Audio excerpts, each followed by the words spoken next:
बिहार की सरकार और जो वर्तमान राजनीति है उसको लेकर के कई तरह के कयास लगाए जा रहे हैं और चर्चा भी गर्म है। एक तरफ जहां महागठबंधन और एनडीए, हालांकि एनडीए के नाम पर सिर्फ भारतीय जनता पार्टी रह गई है और जो साथ में हैं उनके एक भी सदस्य किसी भी सदन में नहीं है।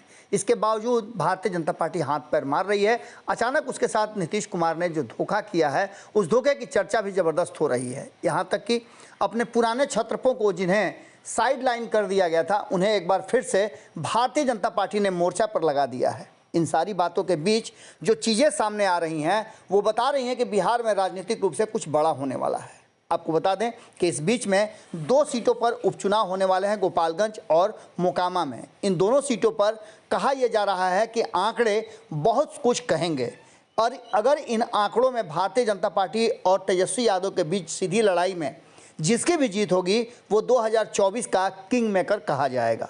लेकिन अधिक चांस है कि तेजस्वी यादव जिस तरह से काम कर रहे हैं और जिस तरह से भारतीय जनता पार्टी उनके पीछे लगी हुई है वो साफ नज़र आ रहा है कि टक्कर तो तेजस्वी यादव दे रहे हैं। अभी तक उनके महागठबंधन के साथियों ने खुल करके उनका समर्थन नहीं किया है। इसके बावजूद भी बिहार की राजनीति में जिस तरह की चीज़ें सामने आ रही हैं वो बता रही हैं कि भारतीय जनता पार्टी और तेजस्वी यादव दोनों एक दूसरे के आमने सामने लड़ने और भिड़ने के लिए तैयार हैं। आपने देखा होगा कि जैसे ही तेजस्वी यादव को दिल्ली से तलब हुआ, कोर्ट ने उन्हें बुलाया, उसके बाद भारतीय जनता पार्टी के चेहरे पर एक खुशी आ गई थी।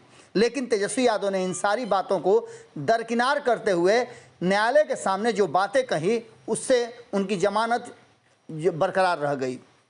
अब सीधी टक्कर उनकी भारतीय जनता पार्टी के साथ होने वाली है और एनडीए के से निकलने के बाद, नीतीश कुमार के महागठबंधन में आने के बाद ये पहला ऐसा समर होगा जिसमें नीतीश कुमार की भूमिका भी तय होगी। हालांकि नीतीश कुमार की पार्टी अभी तक ये फैसला नहीं कर पाई है कि वो मोकामा में चुनाव प्रचार करेगी या नहीं करेगी और ना ये तय हो सका है कि गोपालगंज में वो क्या रोल निभाएंगे। लेकिन इन सब के बीच में जो बिहार में राजनीतिक जो खेल चल रहा है उस खेल में आपको बता दें कि तेजस्वी से ज़्यादा और नीतीश कुमार से ज़्यादा महत्वपूर्ण हो गए हैं जीतन राम मांझी, चिराग पासवान और मुकेश सहनी। इन तीनों को लेकर के बिहार की राजनीति में खूब चर्चा हो रही है और इन तीनों को अपने अपने पाले में बनाए रखने और रखने के लिए लगातार प्रयास चल रहे हैं। इन्हीं प्रयासों में एक प्रयास आपने देखा होगा कि किस तरह से मुकेश सहनी की मुलाकात होती है जदयू के राष्ट्रीय अध्यक्ष से। उसके बाद मुकेश सहनी जो बयान देते हैं, लेकिन उससे पहले मुकेश सहनी का बयान जो आया था वो स्पष्ट तरीके से बता रहे थे कि अमित शाह से उनको बुलावा आ रहा है, लेकिन वो फैसला बिहार में ही करेंगे।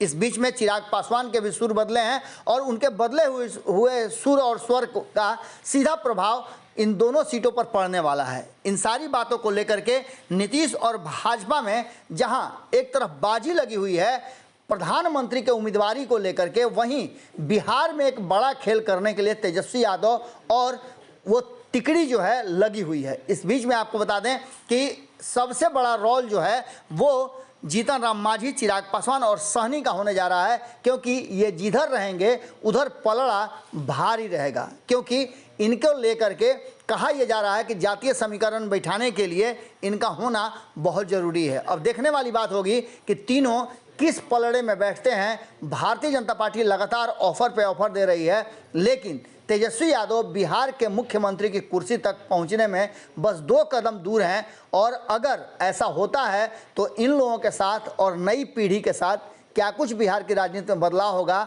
वो देखना दिलचस्प होगा। नीतीश कुमार और भारतीय जनता पार्टी की लड़ाई में देखने वाली बात होगी कि आखिर बाजी कौन मार जाता है। जुड़े रहिए भारत लाइव के साथ। बहुत बहुत धन्यवाद।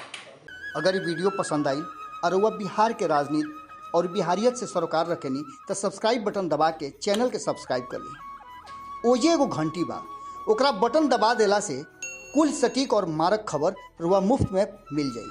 अगर रुआ पत्रकारिता के हमनी के नया प्रयोग में सहयोग कर चाहतानी तो ज्वाइन बटन दबा दी। पेटीएम नंबर नोट कर ली 938681